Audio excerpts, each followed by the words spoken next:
Alors aujourd'hui, je suis avec André Chiron. Et c'est un grand plaisir pour moi, évidemment.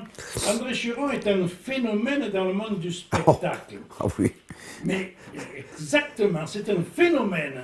C'est-à-dire que c'est le seul artiste, quand on prononce son nom, quand on parle de lui, le visage des gens s'éclaire. Parce que c'est un dispensateur de bonheur, André. Bonjour André. Bonjour Yves. C'est très flatteur ce que tu viens de dire. Ouais, On me l'avait jamais dit, sincère. tu vois. C'est On me tout à l'avait fait jamais dit. sincère. Ouais. Il Ouais, fallait non, bien je que ça arrive savais un bien. jour. Ouais. Ouais. Donc je voulais te poser quelques questions parce que il y a bien longtemps de ça, mais très longtemps, j'ai connu un jeune garçon qui jouait de la batterie et qui s'appelait aussi André Chiron. Ah oui. Alors est-ce que c'est quelqu'un de ta famille? Ah oui, oui.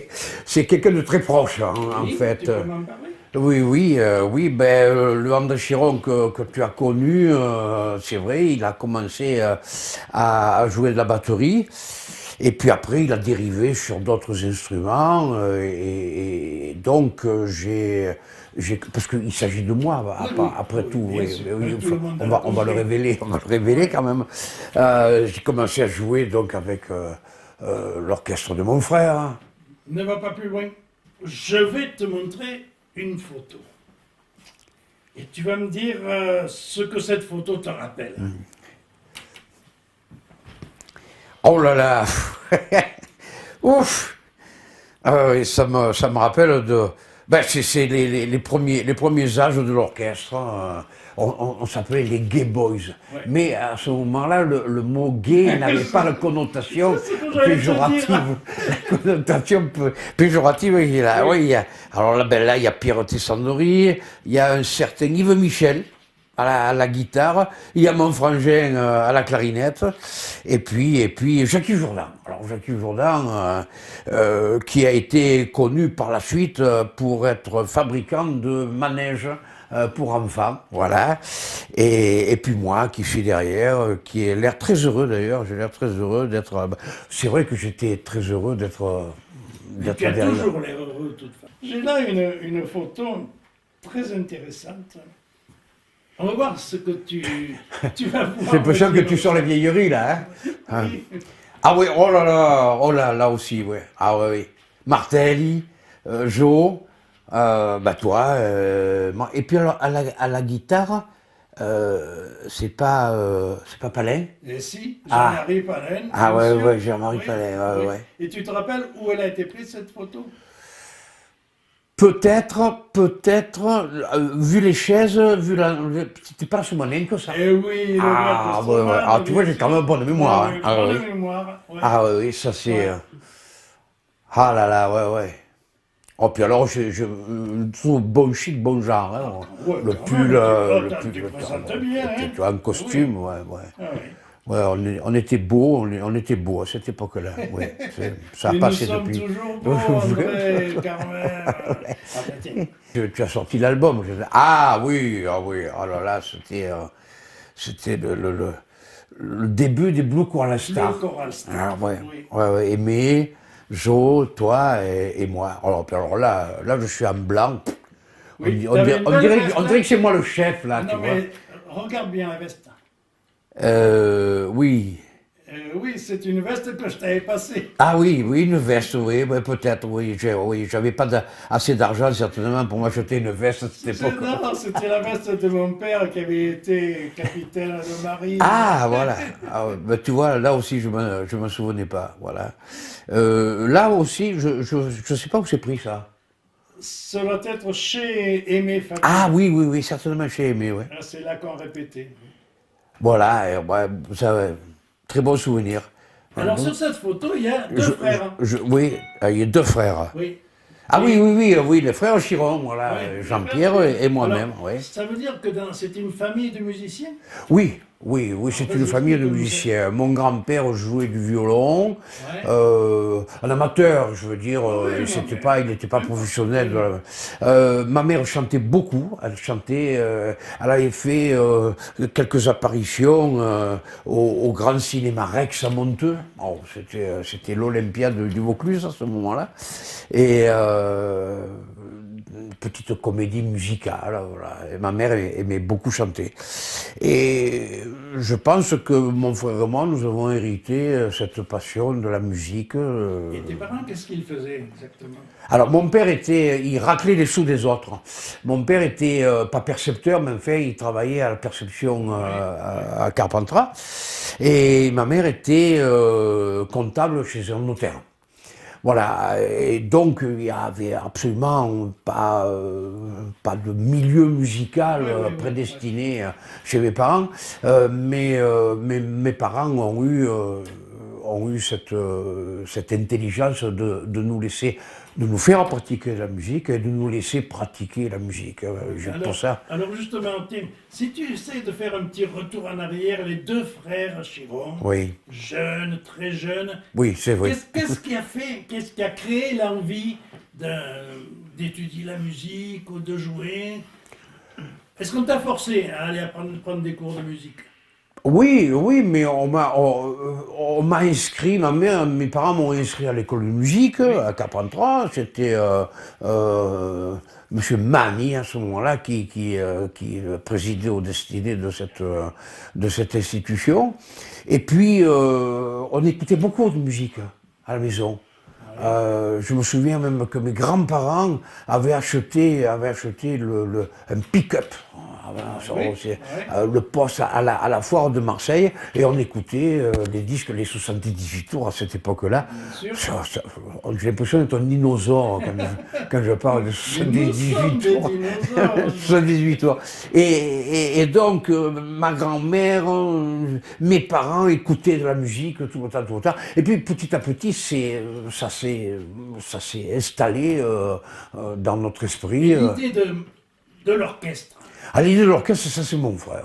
C'est mon frère qui est passionné, en a parlé à deux de ses copains, puis trois de ses copains pour faire un petit orchestre. Puis tu sais, bon, moi je suis issu des années 60. Hein. Alors 60, il y a beaucoup d'orchestres de jeunes qui se faisaient, qui se montaient. Oui. Voilà, grande époque. Bien que n'ayant pas tellement adhéré à la vague yéyé. Nous avons connu un Mario Pax, non? Voilà, exactement. Voilà, Mario Pax, qui est par la suite devenu l'orchestre de Éric Perrier, et je l'ai rencontré il y a pas très longtemps d'ailleurs.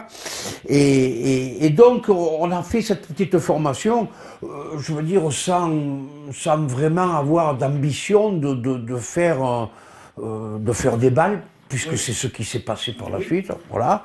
Et puis je crois que le premier bal que j'ai fait, c'était à Bédouin, chez la mère Yvonne. Ouais, c'était une dame qui tenait le bistrot sur la grande place là de Bédouin. Et puis le batteur de l'orchestre, qui s'appelait Claude Ricard, je crois, à ce moment-là, avait fait défaut pour des raisons de santé, autant qu'il me souvienne. Et comme j'assistais aux répétitions et que je bricolais un peu à la batterie, tout naturellement, ben, je suis rentré dans la formation et j'y suis resté. Voilà. C'était l'époque des idoles, ça. Oui. Les seules idoles, c'était pas nous, mais c'était les autres. Tu avais des idoles, toi? Oui, bah évidemment. C'était l'époque de Johnny Hallyday. T'as été fan de Johnny? Non, pas du tout. Pas du tout. Moi, ma passion musicale, contrairement à ce que l'époque pouvait donner, c'était... j'ai eu deux amours musicaux. Hein. J'ai eu Georges Brassens, voilà, et Claude Luther. Non, mais ça, on va en parler. Voilà. Et donc, c'est le jazz qui m'est vraiment entré dans le cœur et dans l'oreille avec Brassens, voilà. Et donc, le jazz et Brassens, nous allons en parler. Je me suis focalisé, si on peut dire, là-dessus. Voilà. Alors, les balletti. Ah, les balletti. Aujourd'hui, les orchestres arrivent avec des solos monstrueuses, avec des éclairages. Bon, à l'époque, c'était quand même un peu plus rustique.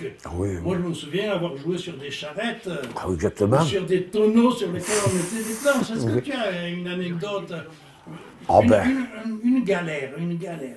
oh, une galère, il y en a eu tellement des ben galères. oui, mais Une galère, ben, un jour, j'étais plus avec l'orchestre de mon frère, bon, j'avais un peu évolué. J'étais avec l'orchestre de Guy Icard, qui était orchestre naissant, si l'on peut dire, et on va jouer dans cette grande capitale qui est Saint-Léger du Ventoux. Tu vois. Et donc, il y avait, Guy avait acheté une sono toute neuve, hein, et l'installateur, enfin le vendeur était venu spécialement l'installer pour nous. Enfin bon, c'était, je ne sais pas si je peux faire la publicité, mais enfin moi c'était Gaffarel à cette époque-là de Marseille, voilà. Et au moment de faire les essais, eh ben, la sono marche pas. Et elle ne veut pas marcher. Elle veut pas marcher. C'est bien qu'on a commencé à faire le bal sans sono. Tu vois, et bon, et on tirait un peu de l'eau parce que, ben, ma foi, les gens commençaient à être habitués à entendre la sono. Et pendant ce temps, eh bien, Gaffarel était reparti à Marseille pour prendre une sono, il était revenu. Et ce qui fait qu'à la fin de la matinée, ce qui était la matinée, donc aux alentours de 19h, bon, on l'a vu rappliquer la sono qui cette fois marchait. Voilà. C'était pas une grosse galère, mais enfin, on était jeunes à cette époque-là, on encaissait plus facilement que ce qu'on pourrait encaisser maintenant. Voilà. Alors, on connaît André Chiron chanteur, André Chiron musicien, mais André Chiron est aussi un fin diseur. Est-ce que tu pourrais, parce qu'il y a un truc que j'adore dans ce que tu fais, tu sais, il y a une histoire de chien, de loup. Ah oui, oui, oui, Est-ce oui. que tu pourrais nous faire ça? Un superbe texte, oui, quand j'étais loup. On partait en bande le soir dans la steppe. Et on se bastonnait avec la meute de Stalingrad, des Pyrénées ou du Luberon. Parce que, tu sais, quand j'étais loup, le Luberon, c'était une immense forêt. Ou alors on se chopait un renne, un bison ou un élan. Et c'était lui ou nous. Et quand c'était lui, on se faisait une bouffe. Pas possible. Maintenant, j'avale mon canigou sans rien dire, en m'écorchant la truffe sur vos saloperies de boîtes de conserve. Et à chaque boîte vidée, tu sais, je sens mes crocs qui rétrécissent. Quand j'étais loup, je te parle de ça il y a longtemps, on zonait des semaines et des semaines sur des toundras tellement immenses qu'on appelait ça des continents. Ouais. J'aimais bien le vent, la pluie, la neige. Et au-dessus de moi, c'était un ciel de préhistoire, avec plein d'étoiles filantes. Tu as déjà fait la course avec les étoiles filantes, toi, Marcel? Maintenant, je perds mon poil sur un bout de serpillère et au-dessus de moi, il n'y a que l'ombre du comptoir de ton bistrot. Une fois, j'ai cru voir une étoile filante. J'ai foncé et je me suis écrasé la truffe. Tu sais, Marcel, c'est pas grand sur le comptoir d'un bistrot. Pourtant, au début, rien à dire, avec cette drôle de bête un peu pelée, là, qui marche debout. On chassait ensemble, on se partageait le mammouth, 50-50. Ça, c'était un bon plan. C'est quand il a inventé le feu que je m'aurais dû me méfier. Je suis devenu frileux. Après, il a inventé la caverne. Et je suis devenu gardien. Après, il a inventé la roue. Et je suis devenu feignant. Après, il a inventé les caresses. Et je suis devenu fidèle. Après, il a inventé le sucre.